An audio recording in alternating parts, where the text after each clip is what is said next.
Oke, kita sekarang menentukan pecahan senilai. Tadi pecahan senilai itu adalah jika penyebut dan pembilangnya dikalikan dengan bilangan yang sama, nilainya tetap sama. Maksudnya seperti apa? Oke, kita langsung contoh ke soal saja biar tidak bingung. Contoh seperti ini. Pecahan yang nilainya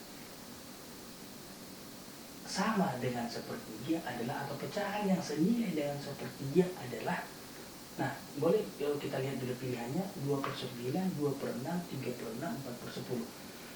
Dari sini kita lihat angkanya kecil, sedangkan pilihannya sepertinya besar-besar.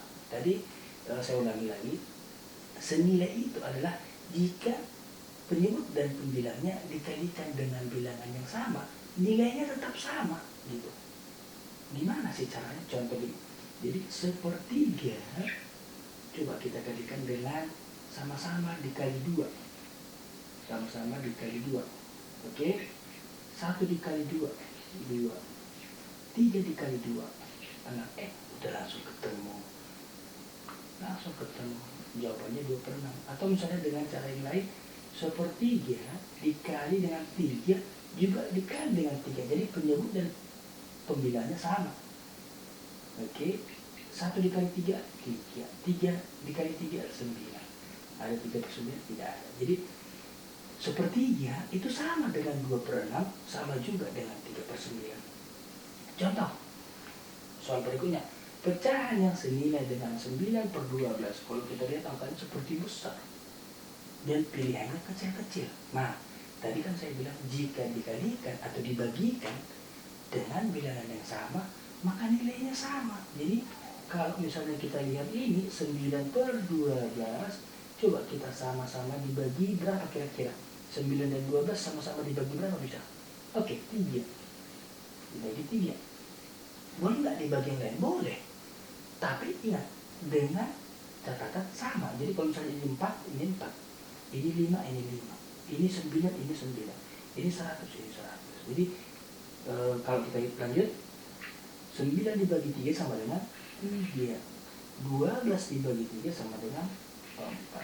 Oke, jawabannya betul.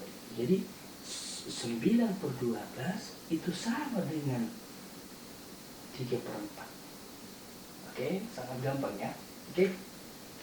Lalu bagaimana cara menentukan pecahan senilai? Ini soal.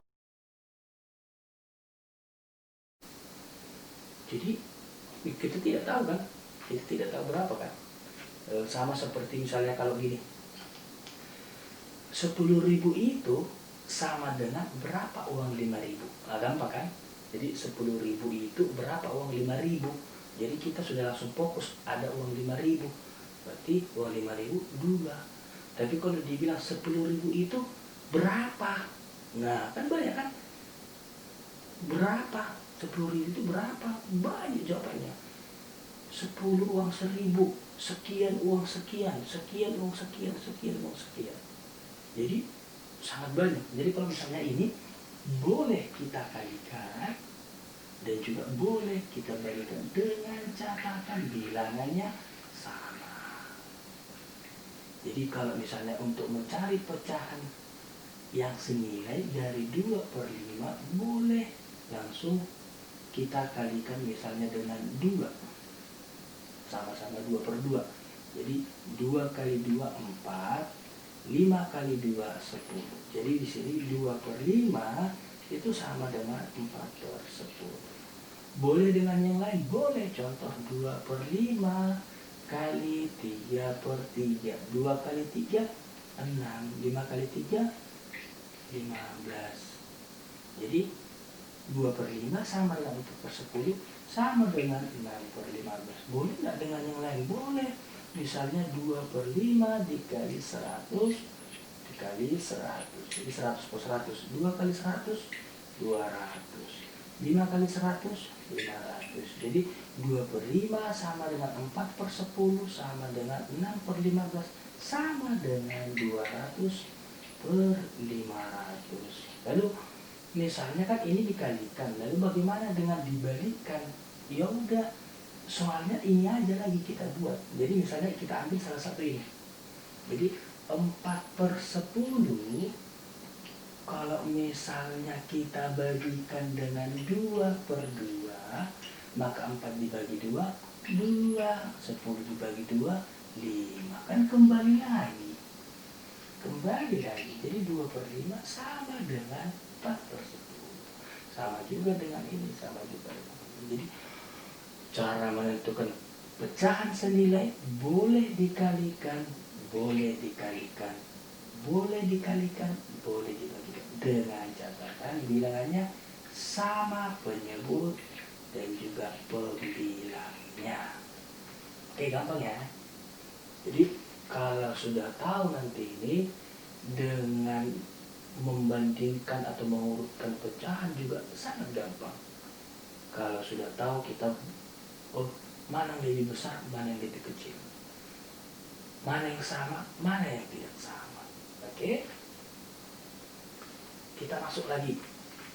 Oke, kalau misalnya sudah capek, boleh dulu minum, di stop dulu videonya supaya tidak terlalu hang. Oke. Jadi kalau cara mengurutkan pecahan.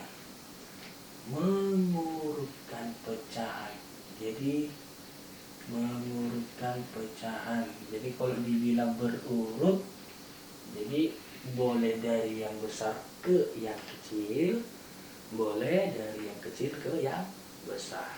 Oke, terserah orang penanyanya. Misalnya, siapa kalian anak pertama, kedua, ketiga? Nah, jadi yang paling besar, yang paling kecil, yang paling kecil, yang paling kecil. Jadi kalau ada yang bertanya, siapa kalian yang paling kecil?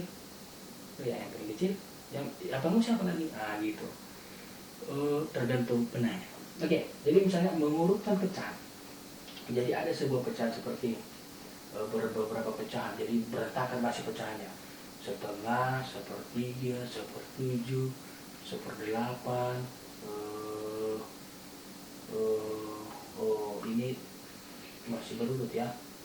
Jadi kita berantakan dulu. 1/7, 1/4 gitu. Jadi cara mengurutkan pecahan. Nah, kita lihat di sini ada kata kuncinya. Kata kunci yang pertama adalah bahwasanya pembilangnya sama. Jadi pembilangnya sama, ibaratnya kuenya sama, gitu aja supaya lebih gampang. Kuenya sama-sama 1. Tapi yang membaginya ada 2 orang, 8 orang, 5 orang, 7 orang, dan 4 orang. Nah, kalau kita ditanya mengurutkan dari yang kecil, kita cari dulu yang paling kecil. Manakah yang paling kecil di sini? Manakah 1 dibagi 2, 1 dibagi 8, 1 dibagi 5, 1/7 atau 1/4? Jadi yang lebih kecil, kalau pembilangnya sama, maka yang paling kecil itu adalah yang penyebutnya lebih besar. Oke, contoh gini, 1/4 dengan 1/5. Kalau pembilangnya sama, ini sama. Kalau pembilangnya sama, maka siapakah yang paling kecil? Ya, yang penyebutnya lebih banyak. Kenapa gitu? Iya, tadi kan saya buat di belakang tadi videonya adalah sudah saya jelaskan, 1 kue dibagi 4 dengan 1 kue dibagi 5. 1 kue ini 4 orang, 1 kue itu 5 orang. Maka jelas ini lebih kecil. Nah, dari sini kan bisa kita langsung tahu tanpa kita menghitung-hitung. Jadi yang paling kecil adalah 1/8. Oke, yang paling kecil adalah 1/8. Lalu siapa lagi? Setelah ini siapa lagi yang paling kecil? 1/2, 1/5, 1/7, 1/4. Iya, 1/7 lagi. Mana lagi yang paling kecil? Oke, 1/5. Mana lagi yang paling kecil? Iya, ini 1/4. Lalu yang paling besar adalah si 1/2. Gampang sekali. Lalu bagaimana kasus yang tadi? Kasus yang jika penyebutnya yang sama. Contoh gini, 2/7 dengan 3/7, 1/7, 6/7 dan 4/7. Oke, tadi kan di atas yang pembilangannya sama, sedangkan ini penyebutnya sama. Oke, nggak usah kita duduk ke sana, yang dua ini aja dulu kita bandingkan. 2/7 dengan 3/7. Jadi kalau misalnya kau mau pakai gambar boleh. Jadi ada 7 kuit. 1, 2, 3, 4, 5, 6, 7. Jadi ada 7 potong.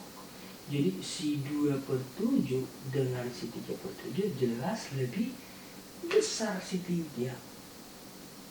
Ya kan? Karena ini diambil 3 potong dari 7 potong. Sedangkan ini yang diambil 2 potong dari 7 potong. Jelas lebih banyak, nilainya adalah yang lebih banyak potongannya. Jadi dari sini 2, 3, 1, 6, 4. Siapakah yang paling? Oh, yang paling kecil aja. Siapakah yang paling kecil? Yang 1 potong. Jadi yang paling kecil adalah yang 1 potong. 1/7. Oke, sudah gampang, tinggal melanjutkan. Si 2/7. Siapa lagi? Si 3/7. Siapa lagi? 4/7. Lalu siapa terakhir? 6/7. Nah, yang menjadi masalah adalah bagaimana kalau kasus yang tadi?